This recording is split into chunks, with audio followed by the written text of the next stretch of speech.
You are Locked On Wolverines, your daily podcast on the Michigan Wolverines, part of the Locked On Podcast Network. Happy Monday. We are back. We are doing it. Locked On Wolverines podcast, part of the Locked On Podcast Network, where it is your team every day.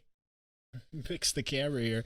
I am your man on the ground, Isaiah Hole, publisher of Wolverines Wire through USA Today Sports Media Group. And it is Ohio State week. Obviously, we have to talk a little bit about Michigan's 59-18 win over Maryland, but we're going to delve a bit, starting to kind of talk about this Ohio State game. A couple quick things before we do, though. Today's episode is brought to you by Sonos. Sonos is the official sponsor of ESPN College Football. Go to Sonos.com to learn more.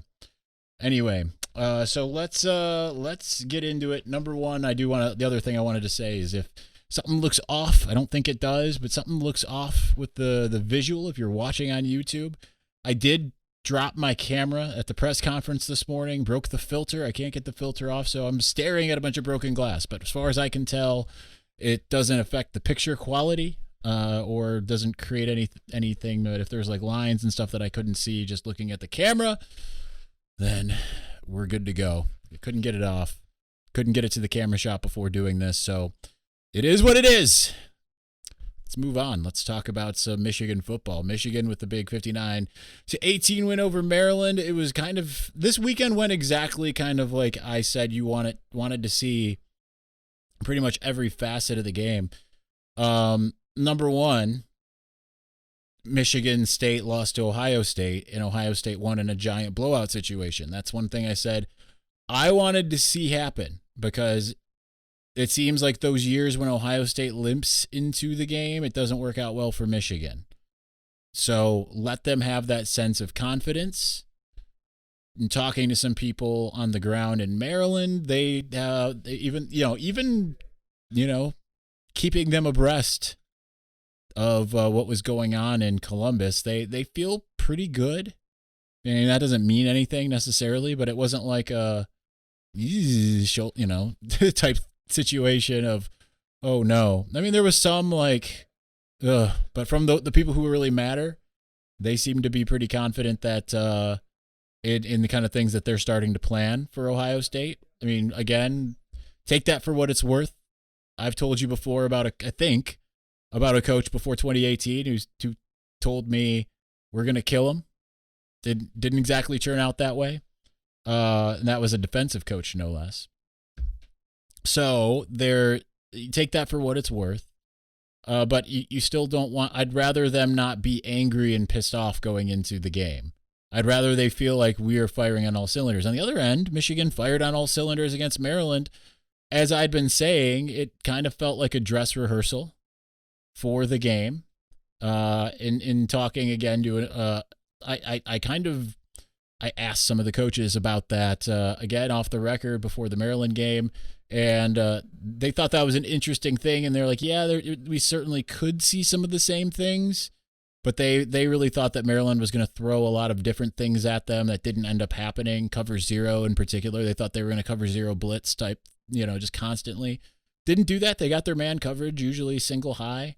As far as I can recall, maybe it was too high, but I remember seeing mostly one safety back. So they were mostly in the man coverage look that they're likely to see against Ohio State. In a couple minutes that I watched of the Ohio State game, I was interested to see a couple plays defensively where they threw out some zone against Michigan State. So I guess there's going to be a little bit of a mixture of different things that you're going to see in the game. That felt like, okay, they're trying to work some things in, get Michigan to think and what have you. But for the most part, I mean, Michigan went up against man coverage and did really well with it. We saw what Donovan Edwards can do. I mean, he absolutely went beast mode in the game with 170 receiving yards, a touchdown, set up another one. I mean, just was absolutely unstoppable. Cade McNamara had a great game as well. And Cornelius Johnson did okay, I think. Am I remembering that right? There were a couple that I think he would have wanted back, but I still thought that he did okay. And Mike Sainristil with a wonderful catch as well, which we've seen him be a little bit more steady when it comes to making big type of plays. So that's a lot of good stuff. And on the other end, like I said before, like you want to, going up against a prolific passing offense, you want to see what what Michigan's going to be able to do. A little bit worrisome what Maryland was able to do on the ground, rushing wise, but passing wise, I mean, Michigan essentially took it away. Michigan flushed Talia Tagovailoa out quite a bit.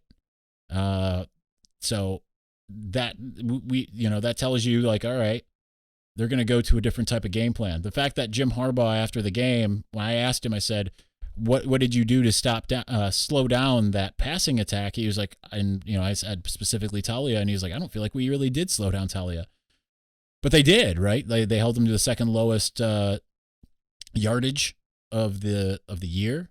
So really good job by Michigan to be able to do that. That gives you a little bit of faith in what they might be able to do against Ohio State. Doesn't necessarily mean that they're going to go out there and win, but I mean, if you need a little bit of confidence that it's at least going to be a game, which is, I think, the thing that you should be looking for. Certainly a win would be nice, but I mean, it's been, 2 wins in the last 20 years. So last win coming 10 years ago. It's hard to believe it's been 10 years. 2011 was the last time that they beat Ohio State. But still, like, these are the things that you needed to see. A complete game, too, no less. Would have liked to see some defensive, like, obviously defense bent a little bit and broke a few times, kind of in that third quarter. But then the team kind of flexed, scored 21 points before you even knew what was happening, and got it in all phases. Got one on defense, got one on offense, got one on special teams. Michigan's going to need that type of performance against Ohio State in order to win the game.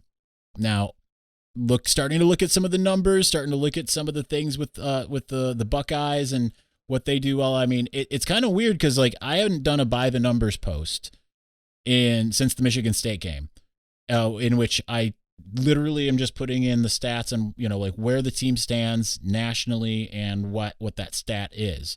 So Michigan's pass offense versus Ohio State's pass defense, so on and so forth. Michigan's pass offense obviously doesn't rank very high. Neither does Ohio State's. But the thing is that we're starting to see more and more Michigan can pass the ball. And this is something that Josh Gaddis said last week, too. He's like, it's not that we can't pass the ball. It's that we don't. We can do it if we want to do it. But the thing is we generally don't. And I think that the game plan should be relatively similar to Michigan State. So anyway, let's get into all that momentarily. But before we do, let's talk a little something about something that I know you college football fanatics would love, and that's Prize Picks. Prize Picks is daily fantasy made easy. I love this. I know you will too. Prize Picks is a leader in college sports daily fantasy. Prize Picks offers more college football props than anyone in the world and offers all the star players of the Power 5 as well as mid-major players you might not have ever even heard of. Prize Picks offers any prop you can think of, from yardage to touchdowns, even interceptions thrown. Make your deposit using the promo code LOCKEDON, and you'll receive a 100% instant deposit match of up to $100. You can pick 2 to 5 players and over-under on the projections and win up to 10 times on any entry. And it's just you versus the projected numbers. PrizePicks also allows mixed sport entries. You can take the over on LeBron, which I think Detroit Pistons fans probably don't want to do that right now, combined with the under on Mahomes in the same entry. Use the award-winning app on both the Apple App Store and Google Play. Entries can be made in 60 seconds or less. It is that easy. PrizePicks is safe and offers fast withdrawal, so don't hesitate. Check out PrizePicks.com, use the promo code LOCKEDON, or go to the App Store and download the app today. PrizePicks is daily fantasy made easy.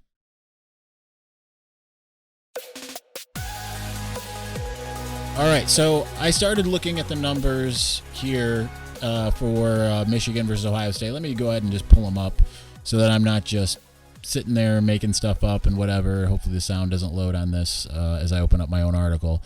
But it's funny because, like, when I was going in and entering the numbers, because I hadn't really, obviously I just used what I did for the Michigan State template, and changing a lot of Ohio State's numbers was very similar to what Michigan had against Michigan State rather. Some changes, of course. Obviously, the big one being Ohio State passing offense being number 1 in the country. Scoring offense rather, passing offense being 6th, total offense 1, yards per play 1. Those are different numbers, of course. than what what Michigan State had. But a lot of the other metrics are kind of the same, right? I don't remember offhand what a lot of them are. Obviously, they had a lot more long plays and things of that nature, but pretty much everything else defensively, because Michigan State's pass defense was not good, for instance, going into the Michigan game, but it got way worse, Michigan game forward. Might be surprised to know that Ohio State's pass defense is 99th in the country. 99th. That's about what Michigan State was at the time that those two teams played. Rushing defense 11th. I think Michigan State was up there. It was something like 14th or something in rush defense. So Michigan should be able to take advantage of the pass. Basically, Ohio State's pass defense allows 251.7 yards per game. Michigan averages 229.5. So Michigan should be able to go above its mean average when it comes to passing the ball. You would imagine that they're going to try to do that. But there's a lot of strength on strengths in this game kind of across the board. And that's maybe some good news. Maybe it's bad news. I don't know. It's just it has to hold true to some degree on Michigan's end, which is not what happened against Michigan State, right? You went into the Michigan State game feeling like, all right, the rush defense is pretty good, pass defense is okay, and Michigan State ran all over Michigan and the pass defense was fine. So there's some things that just need to kind of more hold true and to some degree, but it's a lot of strength on strength, like Michigan scoring offense, 15th in the country. Ohio State scoring defense, 16th. Michigan rushing offense, 15th. Ohio State rushing defense, 11th. Michigan total offense, 24th. Ohio State total defense, 44th. Michigan yards per play, 38th. Ohio State yards per play allowed, 21st. Ohio State allows 20.7 first downs a game. Michigan gets 22.2. Third down conversions, Michigan converts on 44.87. Ohio State allows 41.1, which is 91st in the country. So, I mean, there's a lot of things like that. You know, Michigan's really good in the red zone overall when it comes to scoring. Ohio State is better than average, about average when it comes to that. They stop teams 83.3% of the time. Looking at the other side of the ball, which is the scariest part, really, more so, I think.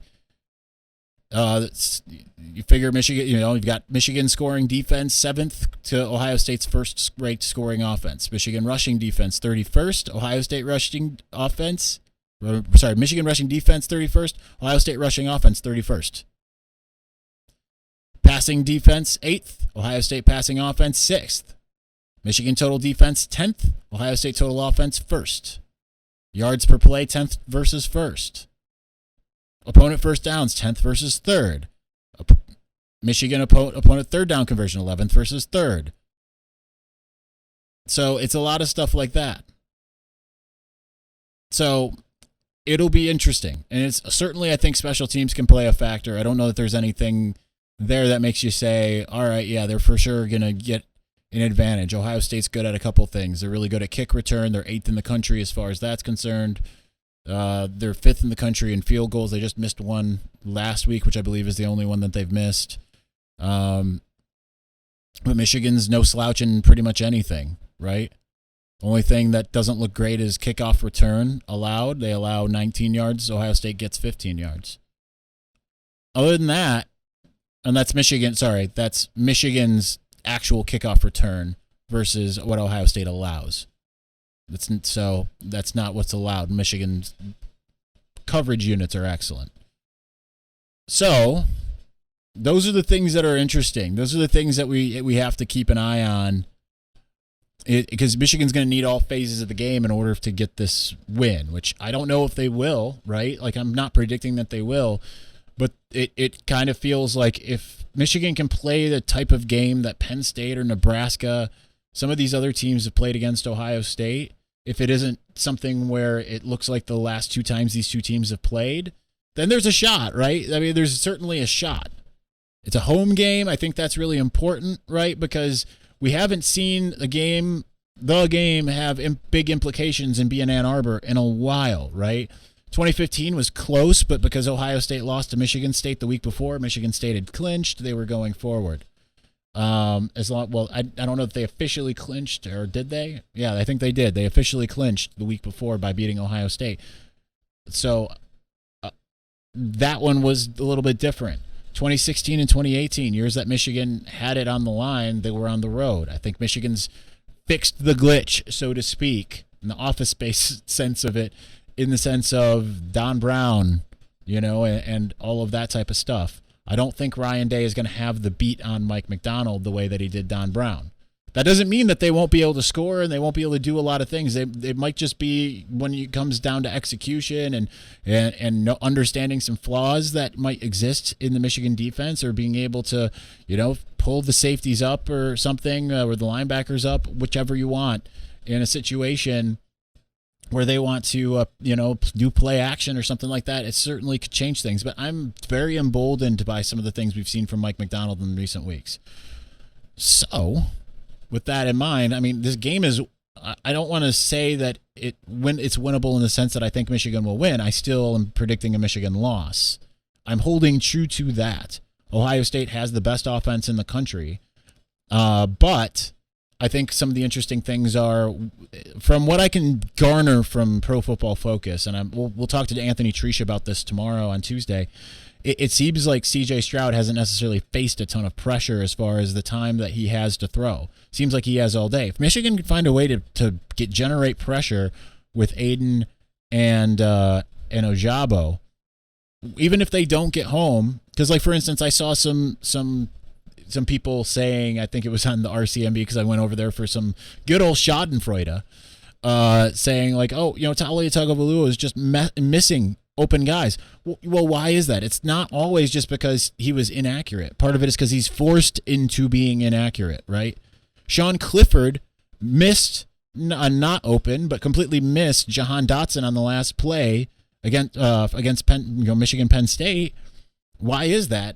It's in large part because the pressure that was coming at him and the kind of things that Michigan was doing in the middle, right? Like, they showed blitz with Mike Morris and Taylor Upshaw, and both backed into those crossing routes. So I like the ingenuity that we're starting to see more and more from Mike McDonald. You feel like when he was hired, there had to be a plan of like, hey, we need to figure out a way to stop this train. I don't know that you're going to stop it by any stretch, but other teams have certainly slowed it down. Penn State slowed it down, Penn State's still got a really good defense. It's still ranked really high, and I think it's just getting ranked higher as weeks go by. As far as like what other, I think FPI had it rated at 4th in the country or something like that.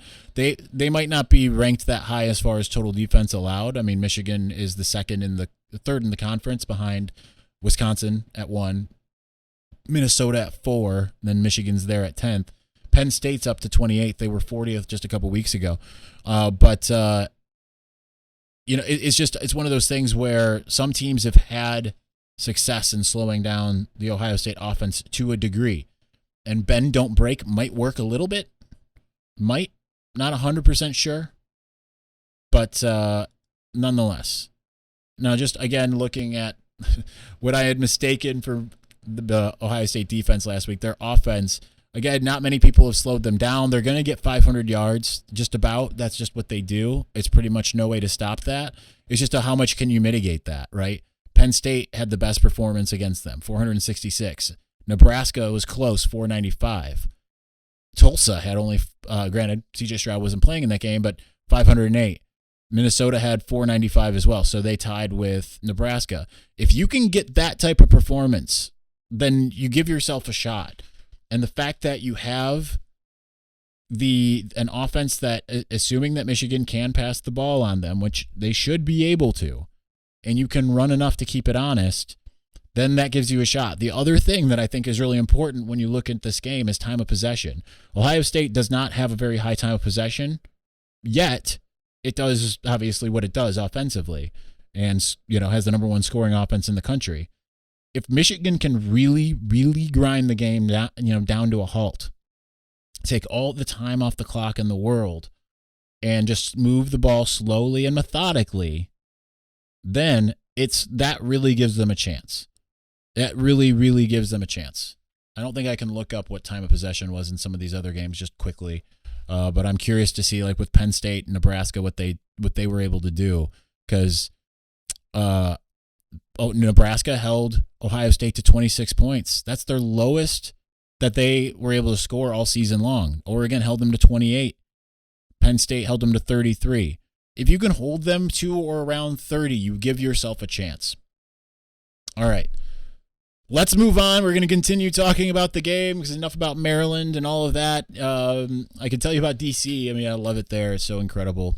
But anyway, before we move on, I got to tell you a little something about Built Bar. I have had 2 Built Bars today not because I'm a glutton. I am a glutton, but that's not why.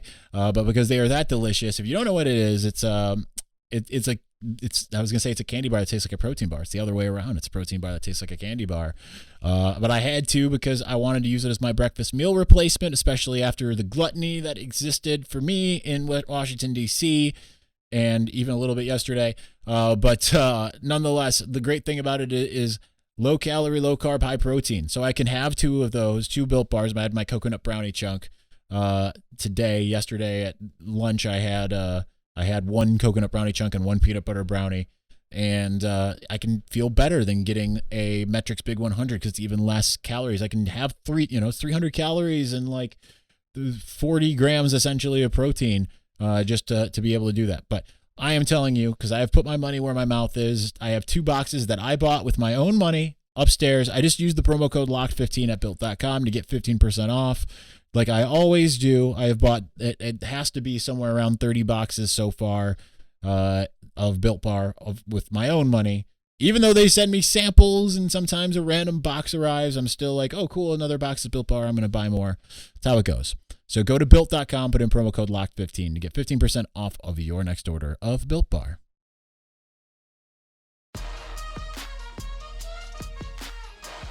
All right, so last kind of stuff that I want to get into here with this game. I think it's interesting. Number one, I think the line is interesting right now, right? Because Michigan State was like a 19-point underdog, and they didn't come anywhere close with that. I think it's funny seeing them try to be like, well, we beat Michigan, and then, we lost to Ohio State 56-7, so they will win by like 60 points. I don't think it's how it works, right? Each game is its own thing. You can't fully transitive property anything to death. Otherwise, I don't know. I get the only thing you can transitive property is kind of like, well, Nebraska's going to lose by 1 score against every team it plays, right? That's pretty much it. But I think that the interesting thing is that I lost it completely. I completely lost my train of thought. I just think this game has the opportunity to be something for Michigan, right? Like if it is like that close, if it is like a 7.5 point deal, I like what someone brought up on the mailbag last week about Cade McNamara being a gamer, because I do think that he is that. I'm curious to see. I'm sure they're going to work in some JJ. I mean, maybe it's like Penn State and they don't, and it's just Cade all the way. I would honestly be a little bit surprised. I think that you'll see some JJ for something. They'll have something planned for him to see what can happen. You just hope that you don't have a big mistake. That's going to be the other big thing. Michigan can't make the big mistake in this game, right? You can survive other games and have that. You just cannot do it against Ohio State. And it seems like every year there is something big that they do. Now, what they need to do is something that's kind of the opposite, right? They need to force something big. And I feel like it's been a little while since CJ Stroud. He's only got 5 interceptions on the year, but I feel like it's been a little while. Like he had his first 3 interceptions in the first 3 games. He had 2 against Nebraska. So that's where something has to give, right? You have to force them into something. You can't. The good news is this offense has been playing mistake-free football for the most part. You need to get probably a score either on defense or special teams, maybe both. And hey, Ohio State hasn't seen a pass rush like Michigan's, I don't think, right? All year. I'd be curious. I haven't really looked at what the pass rush grades are as far as that's concerned. But I mean, obviously Michigan is better than its sacks and tackles for loss show. Even though, you've got 2 guys with 10 sacks, in Hutchinson and David Ajabo, I think you got an opportunity to really change things offensively. If like you can get CJ Stroud off his spot, get someone in his face. I mean, you got to hit him whenever you can legally, and make him second guess everything. Make him not really feel like he is comfortable back there. But you also can't lose Travion Henderson, both in the run game and in the pass game, and hope that some of those things that you've kind of started to work out with Donovan Edwards, maybe you see another big game from a guy like Andrell Anthony. You need all of that stuff, and then you can't have like what happened against Michigan State. You have to have the opposite of that, right? You can't just be like, well, this bad thing happened, then this bad thing happened, then this bad thing happened. It has to be a lot of like really good stuff, right? It's just all across the board, It just has to be a lot of really, really good stuff. You can't be anything like that. So as far as pass rush grades, Michigan has 2 guys in the top 20, which obviously makes all sense. Aiden Hutchinson is number 5 in the country. It's behind an Army guy, South Carolina guy, Leo Chanel from Wisconsin, and Micah McFadden from Indiana. Then you've got David Ajabo sitting at number 20. So what's interesting is that when you look at some of these, like Michigan's at least played Wisconsin, which I think is really good for them compared to Ohio State, right? Ohio State has a tough rushing defense, has a tough defense overall, but I think that, again, I have a lot of faith in what Michigan's able to do because it was able to do what it did against Wisconsin. The problem is stopping this offense. You get some faith based off the fact that, hey, they were able to stop Maryland, who very well could have been a really good team as far as that's concerned. So Michigan has the number 3 pass rush overall, according to Pro Football Focus, when I'm looking at teams. Then Ohio State has the number 21. So, but Michigan's placed Wisconsin, which is 8th. Again, that game helps you a lot. Western Michigan's 11th. I don't think that counts very much for Michigan because, it is what it is. But Ohio State's 20th. Michigan State's 24th. So with that in mind, the best pass rush that Ohio State has faced this year is Michigan State at 24th. No, it did not look good. But again, they have a really bad pass defense. Behind that, Oregon at 26th. Michigan's at least going to be, by far, the best pass rush that they have seen. As far as overall defense, Michigan is rated number 2 by Pro Football Focus. This will be, by far, the best defense that they have seen. Michigan has, as an offense, had good job against Wisconsin, number 3. So as far as, again, teams defensively, Ohio State's ranked 29th by Pro Football Focus. Teams that they have faced defensively, I don't see anyone ranked above them that they have faced that have like a highly rated defense. So maybe Ohio State's somewhat shell-shocked. Maybe. I'm not sure. We'll see. Penn State's 39th. I think that's the highest that they have faced. No, Tulsa is 34th. That's the best defense per ranking on Pro Football Focus that they've seen. All right. So that's going to do it for us today. We will be back tomorrow with Anthony Treesh from Pro Football Focus to start talking about this game, his expectations. I'll try to get a prediction from him. I'm sure it's going to be Ohio State because I think everyone that is trying to keep a level head about themselves, looking at this objectively, will say that, but I'm curious to see if he thinks it'll be a game. Anyway, that's going to do it for us today. We'll talk to you on Tuesday. Thank you for watching and or listening. Peace.